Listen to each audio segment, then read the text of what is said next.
ଆପଣମାନଙ୍କୁ ସମସ୍ତଙ୍କୁ ମୋର ନମସ୍କାର। ପ୍ରିୟ ଶ୍ରୋତା ଧାର୍ମିକ ମଣ୍ଡଳୀ, ଧନ୍ୟବାଦ ଦେଉଛି ଆପଣମାନଙ୍କର ପ୍ରେମ ପାଇଁ। ଆସନ୍ତୁ, ଆଜିର ଶୀର୍ଷକ ହେଉଛି ବର୍ତ୍ତମାନ ଚାଲିଥିବା ଏକ ତର୍କ ବିତର୍କ ମଧ୍ୟରୁ ଏକ ବିଷୟବସ୍ତୁ। ତାହା ହେଉଛି, ସତରେ ଘୁରି ବୁଲୁଅଛି କି ହୁମାୟୁନ୍ ସାଗରଙ୍କ ଆତ୍ମା? ସତରେ ଘୁରି ବୁଲୁଅଛି କି ହୁମାୟୁନ୍ ସାଗରଙ୍କ ଆତ୍ମା? ପ୍ରିୟ ପ୍ରଭୁଙ୍କ ସନ୍ତାନମାନେ, ଯେଉଁ ବିଷୟଟି ଘଟିଗଲା ମାନଙ୍କର କିଛି ଦିନ ତଳେ, ତାହା ଅନେକଙ୍କ ନିମନ୍ତେ ଏକ ତର୍କର ବିଷୟ ବଦଳି ଯାଇଛି। ଅନେକ ବିଷୟ ତାଙ୍କ ବିଷୟରେ କହୁଅଛନ୍ତି, ସୋସିଆଲ ମିଡ଼ିଆରେ ହେଉ କିମ୍ବା ଖବର କାଗଜରେ ହେଉ।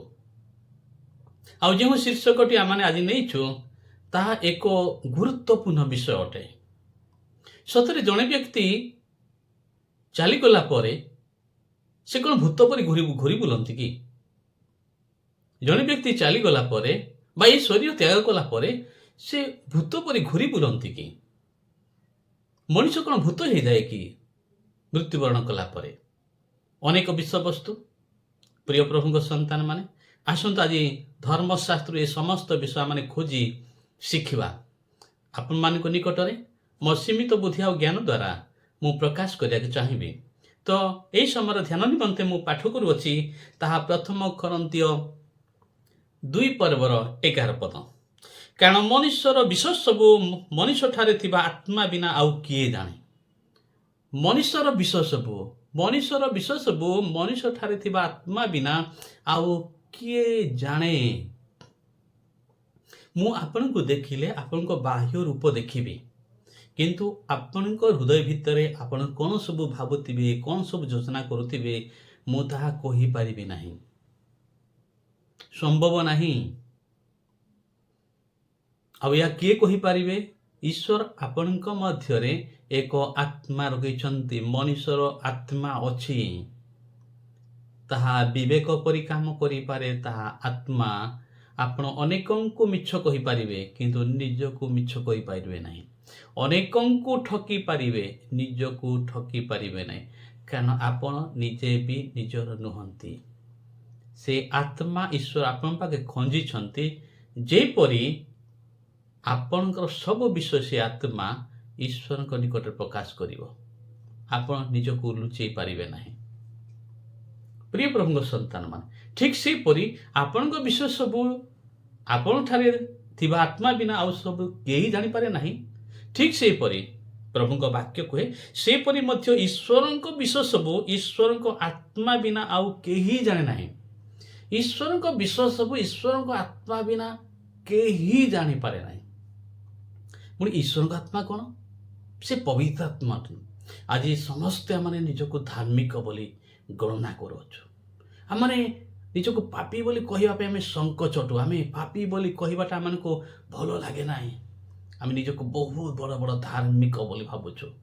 ପ୍ରିୟ ପ୍ରଭୁଙ୍କ ସନ୍ତାନ, ଧାର୍ମିକ ଚୋରି କରେ, ଧାର୍ମିକ ବ୍ୟଭିଚାର କରେ, ଧାର୍ମିକ ନିଶାଦ୍ରବ୍ୟ ସେବନ କରେ, ଧାର୍ମିକ ଅନ୍ୟର ବସ୍ତୁ ସବୁ ଲୋଭ କରେ, ଧାର୍ମିକ ବିବାଦ କରେ, ଧାର୍ମିକ ରଙ୍ଗରସ ମତତାରେ ପରିପୂର୍ଣ୍ଣ ହୁଏ, ଧାର୍ମିକ ଟଙ୍କା ଲୋଭ କରେ, ଧାର୍ମିକ ଅନ୍ୟର ବସ୍ତୁ ସବୁ ଅପହରଣ କରେ, ଧାର୍ମିକ କୂଟନୀତି କରେ କି? ତାହେଲେ ଧାର୍ମିକ ଆଉ ଅଧାର୍ମିକ ଭିତରେ କ'ଣ ଅଛି ଫରକ? ଆମେ ନିଜକୁ ବହୁତ ବଡ଼ ବଡ଼ ଧାର୍ମିକ ବୋଲି କହୁଛୁ। ଆମେ ଈଶ୍ୱରଙ୍କ ବିଷୟରେ ବହୁତ କିଛି ଜାଣିଛୁ ବୋଲି କହୁଛୁ। ଆରେ 2 ଜଣ ଧାର୍ମିକ କେବେ ଲଢ଼େଇ ଲାଗିବେ? 2 ଜଣ ମଦୁଆ ଯଦି ରାସ୍ତାରେ ଝଗଡ଼ା ହେଉଥିଲେ ଆମେ କହୁଛୁ ହେତେ ମଦୁଆ ମାନେ ଏମିତି ହେଉଛନ୍ତି। ଆରେ ତାଠୁ ତ ଅଧିକ ଧାର୍ମିକ ମାନେ ହୁଅନ୍ତି।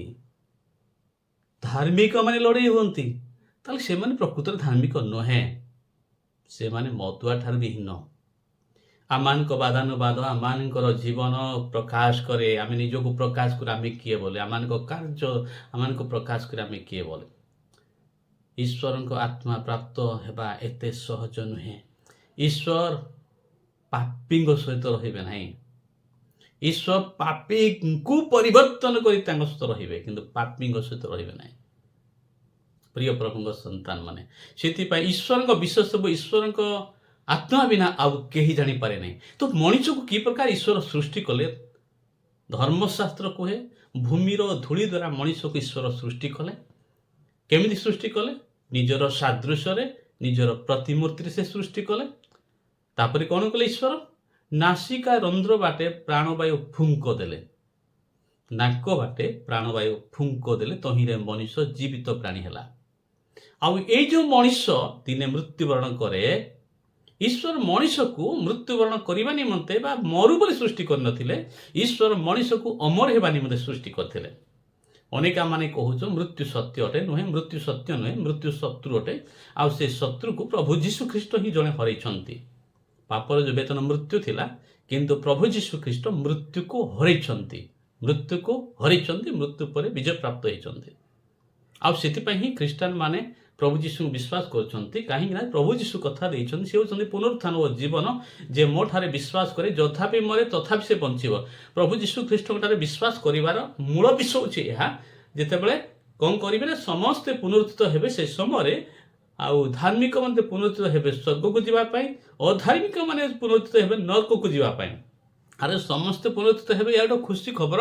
କିନ୍ତୁ ଧାର୍ମିକ ମାନେ ପିତାଙ୍କ ରାଜ୍ୟକୁ ଯିବେ ଆନନ୍ଦ କରିବା ପାଇଁ, ଓ ପାପୀ ମାନେ ପୁନରୁତ୍ଥିତ ହେବେ, ବିଚାରିତ ହେବେ ନରକକୁ ଯିବା ପାଇଁ। ପ୍ରିୟ ପ୍ରଭୁଙ୍କ ସନ୍ତାନ, ପାପର ବେତନ ହେଉଛି ମୃତ୍ୟୁ ଅଟେ। କିନ୍ତୁ ପ୍ରଭୁ ଯୀଶୁ ଖ୍ରୀଷ୍ଟ ତାକୁ ହରେଇଛନ୍ତି। ଆଉ ପ୍ରଭୁ ଯୀଶୁ ଖ୍ରୀଷ୍ଟ ଆପଣଙ୍କୁ ଆଉ ମୋତେ ମୃତ୍ୟୁ ଉପରେ ବିଜୟ ଯାଚୁଛନ୍ତି। ଆଉ ଏ ବଞ୍ଚିଥିବା ସମୟରେ ଏହି ଯୀଶୁ ଖ୍ରୀଷ୍ଟଙ୍କୁ ଗ୍ରହଣ କରିବା ଦ୍ୱାରା ଆପଣମାନେ ଅନନ୍ତ ଜୀବନ ଅଧିକାର ହେଇପାରେ, ଆମମାନେ ଅନନ୍ତ ଜୀବନ ଅଧିକାରୀ ହେଇପାରେ। ତାହା ବି ଏମିତି ନୁହେଁ, ଟିକେଟ୍ ଦେଲା ପରେ ନୁହେଁ, ଆମମାନଙ୍କୁ ପବିତ୍ର ଜୀବନ ଯାପନ କରିବାକୁ ହେବ, ଧର୍ମମୟ ଜୀବନ ଯାପନ କରିବାକୁ ହେବ। ତ ପ୍ରିୟ ପ୍ରଭୁଙ୍କ ସନ୍ତାନ ମାନେ, ତ ଜଣେ ବ୍ୟକ୍ତି ମଲା ପରେ କ'ଣ ହୁଏ ବା ମୃତ୍ୟୁବରଣ କଲା ସମୟରେ କ'ଣ ହୁଏ, ତାହା ଆମମାନଙ୍କର ଧର୍ମଶାସ୍ତ୍ର ଲୋକଲିଖିତ ସୁସମାଚାର ତାହାର 23 ପର୍ବର 42 ପଦ ଆଉ 43 ପଦରେ ପ୍ରକାଶିତ ହୋଇଛି। ପୁଣି ସେ କହିଲା, ହେ ଯୀଶୁ, ଆପଣ ନିଜ ରାଜ୍ୟରେ ପ୍ରବେଶ କଲେ ମୋତେ ସ୍ମରଣ କରିବେ। ସେଥିରେ ସେ ତାହାଙ୍କୁ କହିଲେ, ମୁଁ ତୁମକୁ ସତ୍ୟ କହୁଅଛି, ଆଜି ତୁମ୍ଭେ ମୋହର ସହିତ ପାରାଦୀସରେ ଉପସ୍ଥିତ ହେବ। ଅର୍ଥାତ୍ ପ୍ରଭୁ ଯୀଶୁ ଖ୍ରୀଷ୍ଟଙ୍କ ସହିତ କୃଷାର୍ପିତ ହୋଇଥିବା 2 ଜଣ ଚୋରମାନଙ୍କ ମଧ୍ୟରୁ ଜଣେ ଯେ ଡାହାଣ ପଟେ ଥିଲେ, ସେ କହୁଛନ୍ତି, ହେ ପ୍ରଭୁ ଯୀଶୁ, ଆଜି ଆପଣ ନିଜ ରାଜ୍ୟରେ ପ୍ରବେଶ କଲେ ମୋତେ ସ୍ମରଣ କରିବ ବୋଲିକି। କିନ୍ତୁ ପ୍ରଭୁ ଯୀଶୁ କହୁଛନ୍ତି, ସ୍ମରଣ ନୁହେଁ, ଆଜି ତୁମେ ମୋ ସହିତ ପାରାଦୀସରେ ଉପସ୍ଥିତ ହେବ। ଆଜି ଅର୍ଥାତ୍ ଜଣେ ବ୍ୟକ୍ତି ଜଣେ ମୃତ୍ୟୁବରଣ କରନ୍ତି, ତାଙ୍କ ଶରୀର ଯେହେତୁ ମାଟିରେ ସୃଷ୍ଟି ହେଇଛି, ମାଟିରେ ମିଶିବ, କିନ୍ତୁ ଆତ୍ମା ଦାତାଙ୍କ ନିକଟକୁ ଚାଲିବ, ତା ପାରାଦୀସକୁ ଚାଲିଯିବ। ପୁରା କ୍ଲିୟର। ପ୍ରିୟ ପ୍ରଭୁଙ୍କ ସନ୍ତାନ ମାନେ, ଆମେ ଯୀଶୁଙ୍କ ନିକଟକୁ ଯେଉଁ ଆସିଲୁ, ଏକ ଅଦ୍ଭୁତ କାର୍ଯ୍ୟ ଦେଇ ଆସିଲୁ। ଆମେ ଅନେକ ହୁଏତ ଭାବୁଛୁ କେହି ପ୍ରଚାର କଲା, କେହି କହିଲା, ସେଥିପାଇଁ ଯୀଶୁଙ୍କ ନିକଟକୁ ଆସିଲୁ। କିନ୍ତୁ ପ୍ରକୃତରେ ଈଶ୍ୱରଙ୍କ ବାକ୍ୟ କୁହେ, ଯେଉଁ ଜହନ 6:44 ପଦ, ପିତା ଯାହାକୁ ଆକର୍ଷଣ କରନ୍ତି ସେ ହିଁ କେବଳ ପୁତ୍ର ନିକଟକୁ ଆସିପାରେ। ପୁଣି ସେ ଜହନ 6:65 ପଦ କୁହେ, ପିତାଙ୍କ ଠାରୁ ଅନୁଗ୍ରହ ଦତ୍ତ ନ ହେଲେ କେହି ଯୀଶୁଙ୍କ ନିକଟକୁ ଆସିପାରିବେନି। 2 ତିମୋଥୀ ତାର 1:9 ପଦ କୁହେ, କେବେ ସେ ଅନୁଗ୍ରହ ଦତ୍ତ ହୋଇଥିଲା ନା, ଅନାଦି କାଳ ପୂର୍ବରେ ଖ୍ରୀଷ୍ଟ ଯୀଶୁଙ୍କ ଠାରେ ଈଶ୍ୱର ଆମମାନଙ୍କୁ ଅନୁଗ୍ରହ ପ୍ରଦତ୍ତ କରିଥିଲେ।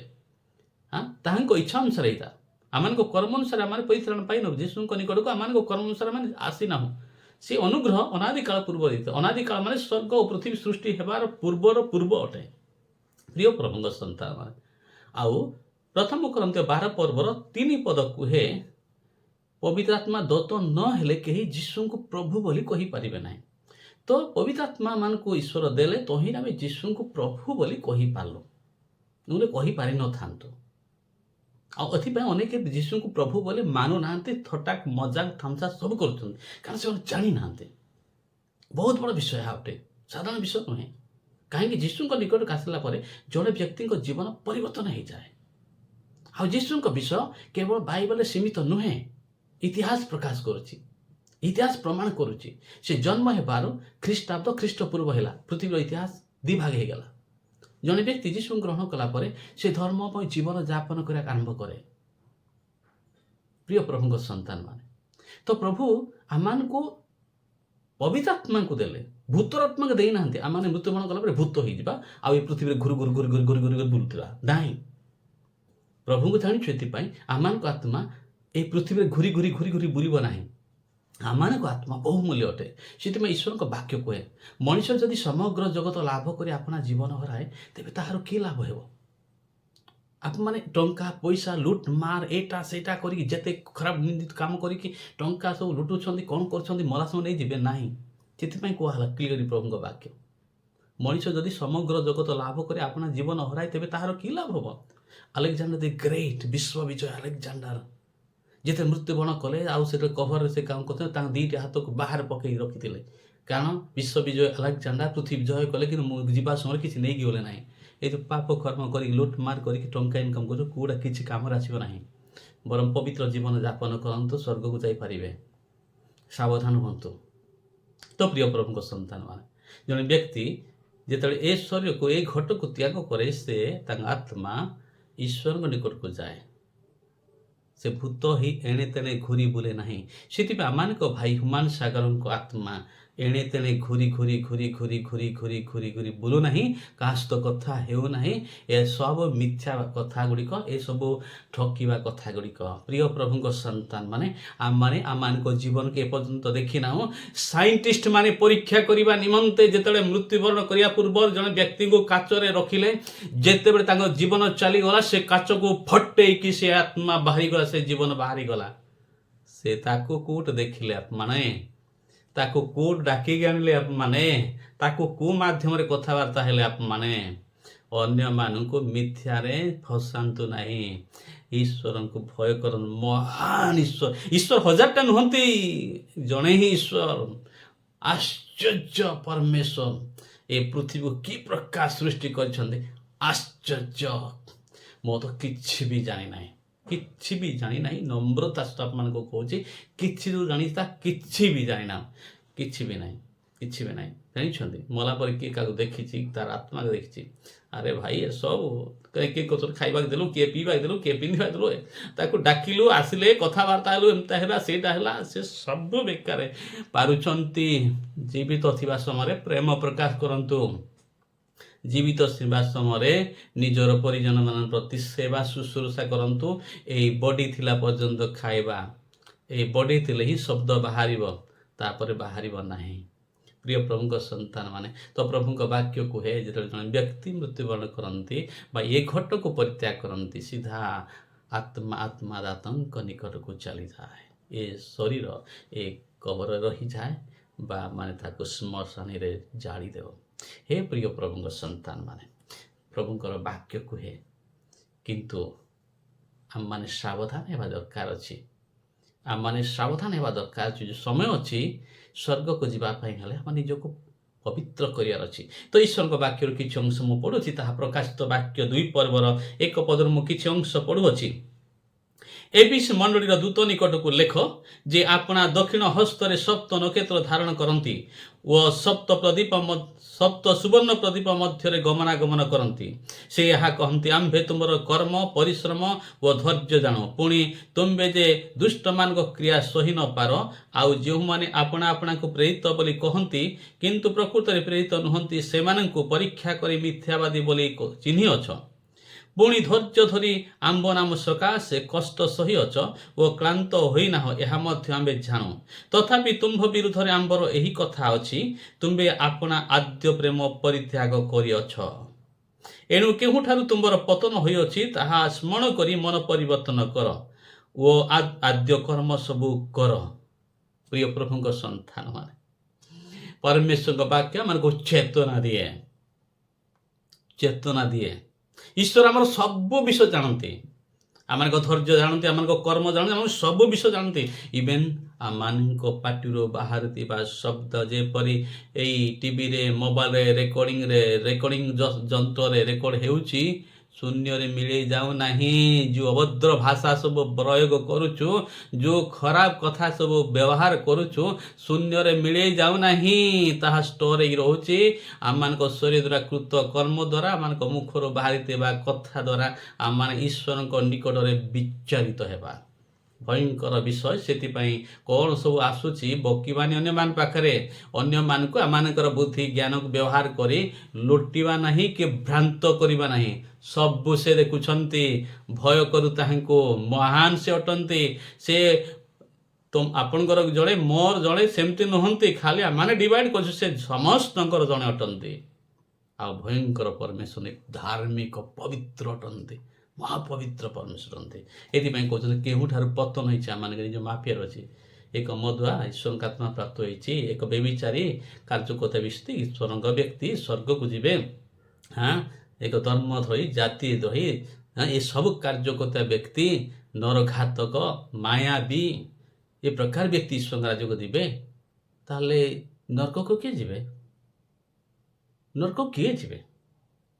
ସବୁ ପାପୀ ଗୁଡ଼ିକ ଯଦି ଆମେ ଯଦି ସବୁ ପାପୀ ମାନେ ଆମେ ଯଦି ସ୍ୱର୍ଗକୁ ଯିବା, ତାହେଲେ ନରକକୁ କିଏ ସେ ଯିବ? ମନ ପରିବର୍ତ୍ତନ କରିବାର ଅଛି। ପତନ ହେଇଛୁ ମାନେ ଜଗତ ପାଇଁ ପତନ ହେଇଛୁ। ବିଶେଷ କରି ବ୍ୟଭିଚାର ଆଉ ଟଙ୍କା ଆଉ ପଦବୀ ଆମମାନଙ୍କୁ ପାଗଳା କରିଦେଇଛି।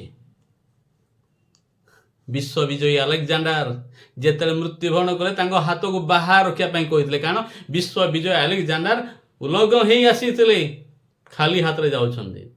ନେଇକି ଯିବା ନାହିଁ, ଆମେ କେହି ବି ନେଇକି ଯିବା ନାହିଁ। ସେଥିପାଇଁ ସାବଧାନ ହେଉ, ନିଜକୁ ପବିତ୍ର ରଖୁ। ତ ସେଥିପାଇଁ ଲେଖା ହେଇଛି, କ'ଣ ଲେଖା ହେଇଛି? ମଣ୍ଡଳୀଗଣକୁ ଆତ୍ମା କ'ଣ କହନ୍ତି? ଯାହାର କର୍ଣ୍ଣ ଅଛି ସେ ତାହା ଶୁଣୁ। ଯେ ଜୟ କରେ ତାହାକୁ ଆମ୍ଭେ ଈଶ୍ୱରଙ୍କ ପାରାଦେଶରେ ଥିବା ଜୀବନ ବୃକ୍ଷର ଫଳ ଖାଇବାକୁ ଦେବୁ। ଜୀବନ ବୃକ୍ଷର ଫଳ ଖାଇବାକୁ ଦେବୁ। ପ୍ରିୟ ପ୍ରଭୁଙ୍କ ସନ୍ତାନ ମାନେ, ତାହା ପ୍ରକାଶିତ ବାକ୍ୟ 2:7 ଲେଖା ହେଇଛି, ଯାହାର କର୍ଣ୍ଣ ଅଛି ସେ ଶୁଣୁ। ଈଶ୍ୱରଙ୍କ ବାକ୍ୟ ଯାହାର କର୍ଣ୍ଣ ଅଛି ସେ ଶୁଣିବ। ଈଶ୍ୱରଙ୍କ ଲୋକ ପବିତ୍ର ହେବ। ଈଶ୍ୱରଙ୍କ ଲୋକ ଜଣେ ବ୍ୟକ୍ତି ଯେ ଈଶ୍ୱର ଜାଣିଛି, ଅନ୍ୟ ବିରୋଧରେ ସେ ଯିବ ହିଁ ନାହିଁ। ଏବେ ଆମମାନଙ୍କ ପ୍ରିୟ ଭାଇ ହୁମାନ ସାଗର ଚାଲିଗଲେ, ଅନେକ ତଥ୍ୟ ପ୍ରକାଶ ହେଉଛି। ଇଭେନ୍ କି ମୃତ୍ୟୁବରଣ କରୁଥିବାର ସମୟରେ ତା ମାଆକୁ ଜଣେ ଭାଇ କୁପ୍ରକାର ବ୍ୟବହାର ଦେଖେଇଲେ। କୁଧର୍ମ ଏଟା, କୁଧର୍ମ, କୁପ୍ରକାର ଜୀବନ ଆମମାନଙ୍କର। ଆରେ ଧର୍ମ ତ କାନ୍ଦୁଥିବା ଲୋକ ତ କାନ୍ଦିବା ପାଇଁ, ହସୁଥିବା ଲୋକ ତ ହସିବା ପାଇଁ ଧର୍ମ। ଆରେ କର୍ମ ବିନା ଧର୍ମ କ'ଣ? ଧର୍ମ ଏକ ବଚନ ହେ ଭାଇମାନେ, ତାହା ବହୁ ବଚନ ନୁହେଁ।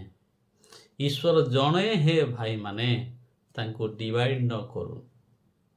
ତ ପ୍ରିୟ ପ୍ରଭୁଙ୍କ ସନ୍ତାନ ମାନେ, ସେ ମା ଆପଣମାନଙ୍କର ମୋର ସାନ୍ତ୍ୱନା ଚାହାନ୍ତି, ପ୍ରେମ ଚାହାନ୍ତି। ଆଜି ଶୁଣୁଥିଲି ମୁଁ କହୁଛନ୍ତି, ମୋର ପୁଅ ଆପଣମାନଙ୍କ ପ୍ରେମ ମୁଁ ଦେଖି, ମୋ ପୁଅ ବଞ୍ଚିଛି ଆପଣମାନଙ୍କ ମଧ୍ୟରେ, ଆପଣମାନେ ହିଁ ମୋର ପିଲାମାନେ, ଆପଣମାନଙ୍କୁ ଦେଖି ହିଁ ମୁଁ ଖୁସି ଏଇ ଜଗତରେ ବଞ୍ଚି ବୋଲି ସେ କହୁଥିଲେ। ଏକ ହୃଦୟସ୍ପର୍ଶୀ କଥା। ଦୁଃଖ ଲାଗେ ଯେତେବେଳେ ତାଙ୍କ ଶରୀର କ୍ଷଣ ହେଇଗଲା। ତାଙ୍କ ନିଜର ପ୍ରିୟଜନ ମାନେ ସାବଧାନ ହେଇଥିବା ଦରକାର ଥିଲା ଯେ ତାଙ୍କୁ ଟ୍ରିଟମେଣ୍ଟ କରିବା ପାଇଁ। ଆଉ ଆମେ ଆସୁ ନିଜର ପ୍ରିୟଜନ, ନିଜ ପରିବାରରେ ଅନେକ ପରେ ନିଜ ବାପାକୁ ମା ଛୁଉଁନି, ମାଆକୁ ବାପା ଛୁଉଁନି, ପିଲାମାନଙ୍କୁ ବାପା ମା ଛୁଉଁନାହାନ୍ତି, ବାପା ମାଆକୁ ପିଲାମାନେ ଛୁଉଁନାହାନ୍ତି।